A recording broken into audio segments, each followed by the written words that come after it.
మా నాన్న సైనికుడు. అవును, మా నాన్న దేశాన్ని కాపాడే సైనికుడు. ఇతర నాన్నలందరూ ఉద్యోగానికి వెళ్తారు, కానీ మా నాన్న మాత్రం సరిహద్దుకు వెళ్తారు. ప్రతిసారి మా నాన్న యూనిఫామ్ వేసుకునే సమయంలో నా గుండె గర్వంతో నిండిపోతుంది. మా నాన్న ఫోన్ చేసినప్పుడల్లా నేను ఒకటే విషయం అడుగుతాను, నాన్న మీరు ఎప్పుడు వస్తారు అని. అలాగైతే మా నాన్న ఏం సమాధానం ఇస్తాడో మీకు తెలుసా? వస్తాను బంగారం, మన దేశాన్ని కాపాడిన తర్వాత వస్తాను అంటాడు. ఫోన్ వచ్చింది. హలో నాన్న.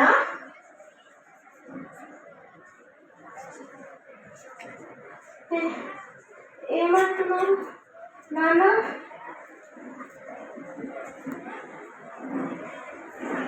అలా ఎలా అడగలను? మా నాన్న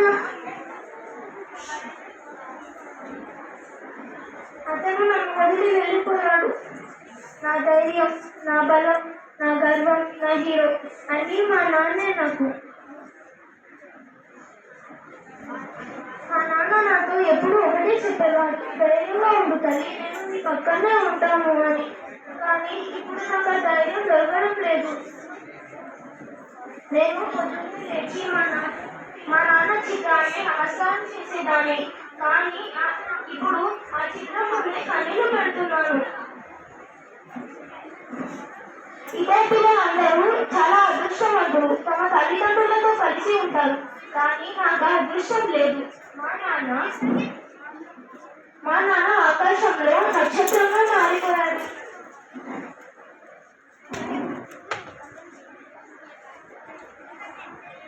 కానీ నేను అస్సలు బాధపడను, ఎందుకంటే మా నాన్న మన దేశం కోసమే ప్రాణం ఇచ్చాడు.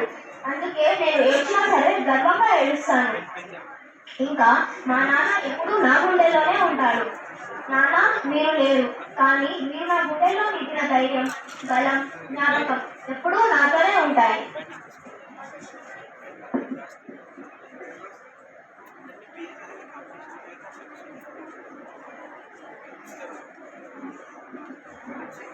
జై హింద్.